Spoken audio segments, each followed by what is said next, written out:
A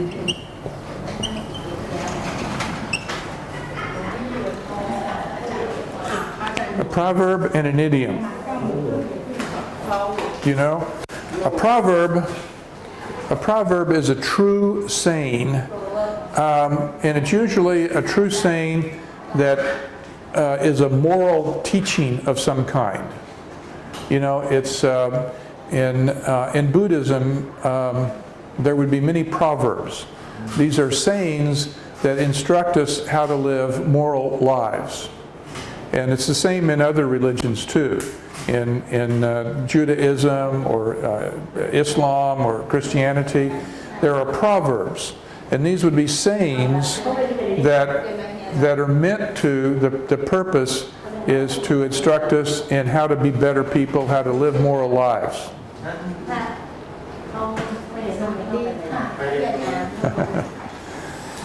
Good morning. Good morning. Hello, Ben. How are you this morning? So that's a proverb, and you could think of proverbs, you know, from your own culture.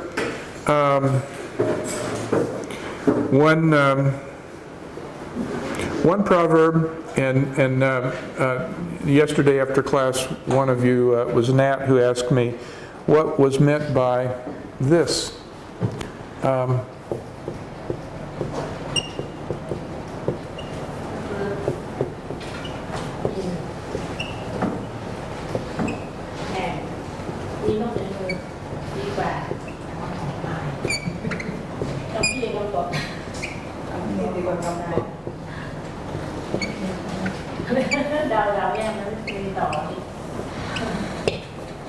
A bird in hand is worth two in the bush. That's a proverb because it's a saying that goes back a long, long way, and it's meant to teach us a certain lesson. For example, if you hold one bird in your hand, but there are two birds in a bush, what this saying tells us, what it's teaching us, is that it's better to hold on to that one bird than it is to let go and try to catch the other two birds. So if, let's say that you had 100 baht. That's all you had. And you decided to spend that 100 baht on the lottery. Well, is it better to hold on to that 100 baht knowing that it's at least worth 100 baht, right? Or is it better to spend that 100 baht on the lottery hoping to win millions of baht? Okay? Well, some people would spend the 100 baht and, you know, and hope to get lucky. But the proverb says, no, it's better, a bird in the hand, 100 baht, is better than taking a risk for something that you hope to get, but the chances of getting it really aren't that good. Okay? It's a proverb. It's a proverb. So a proverb is a saying that comes from our folk wisdom. Sometimes it comes from our religions, like Buddhism has proverbs, Islam has proverbs, Judaism has proverbs, Christianity has proverbs. And these are sayings that are meant to instruct us on how to live a good moral life. Now, that's different than an idiom. So this is a proverb. That's a proverb. Now, an idiom is, as we have been learning, it is a phrase where we don't take the words literally. If we took the words literally, they wouldn't make sense to us. But because it's an idiom, the words together take on a different meaning. And we've talked about many, well, every day we do a new idiom. Here's another idiom. Here's another idiom for the day.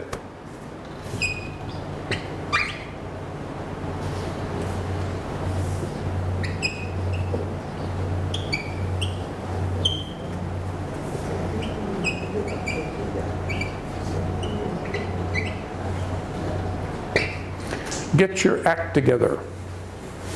Have you heard that before? Have you not heard that before?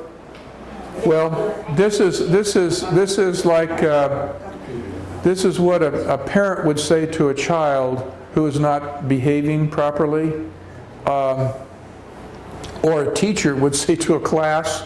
Let's say you come to class and you're rowdy, you're talking to one another, and you didn't bring your books, you didn't bring your pencil and paper, you know, you're just all over the place, okay? I would say to you, get your act together. Pay attention. Do what you're supposed to be doing. You know, you can do better. It's a way of correcting behavior. So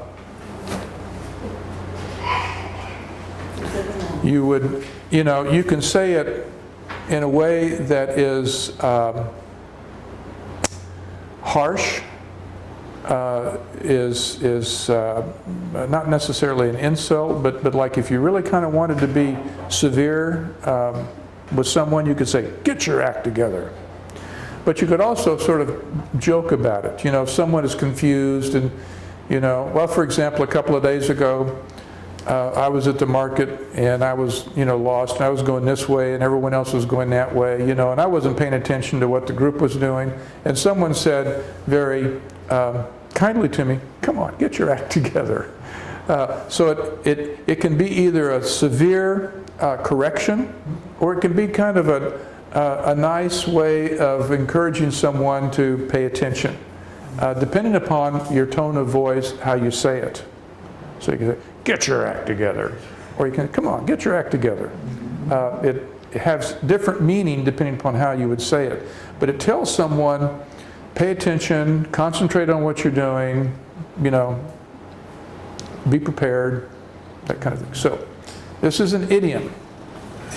I mean, literally, you're not getting an act together, but taking all those words together, it takes on different meaning. That's different than a proverb. And a proverb is what, it's a saying that is meant to give us moral instruction. Okay? So, the idiom of the day. Teacher, how to spell severe? Spell severe? Oh, severe. You don't know that word? Well, here's a new word.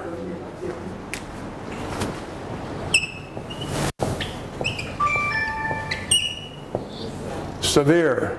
Severe means how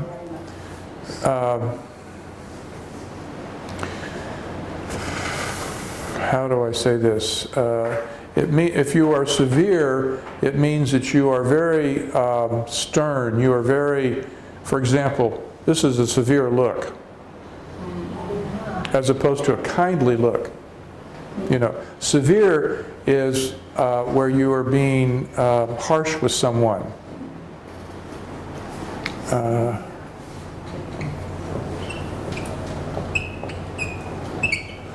Not necessarily mean, not necessarily mean. It's not the same as mean. Severe just means that you are being stern with someone.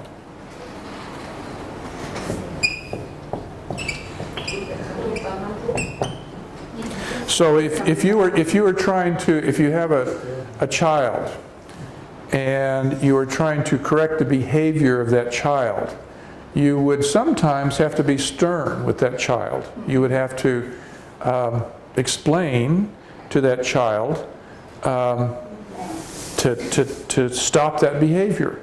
And so you would make it very clear through what you said and the way you said it to that child. So you would be stern instead of lenient or permissive, which is the opposite. To be lenient is to let a child do whatever they want to. So I can say, get your act together in a way that is severe. I can say, get your act together in a way that is easygoing. Get your act together, you know. It's a way of correcting you in a I don't know, easygoing way. But I could say it in a severe way. Get your act together. You know, either way. So. Well, we'll return to our movie. I've got to get it going here. And Pew and I were having a conversation earlier that the movie, the film, we could also say, portrays a level of poverty in India that is very compelling. Do you know what I mean by compelling? When I say compelling, we become emotional when we see the level of poverty that the children have to endure, that some of the poor people have to endure. We feel compassion for them. When we see the way the children are abused, in one scene in a very violent way, our heart goes out to them. And my question is, do you think that this movie is an accurate portrayal of social conditions in some countries, in this case India, or is it not being very fair to the society, to the way things are? What do you think? What's your opinion on that? Do you have an opinion? Has anybody been to India? Are the social, is the movie accurate in its portrayal of the social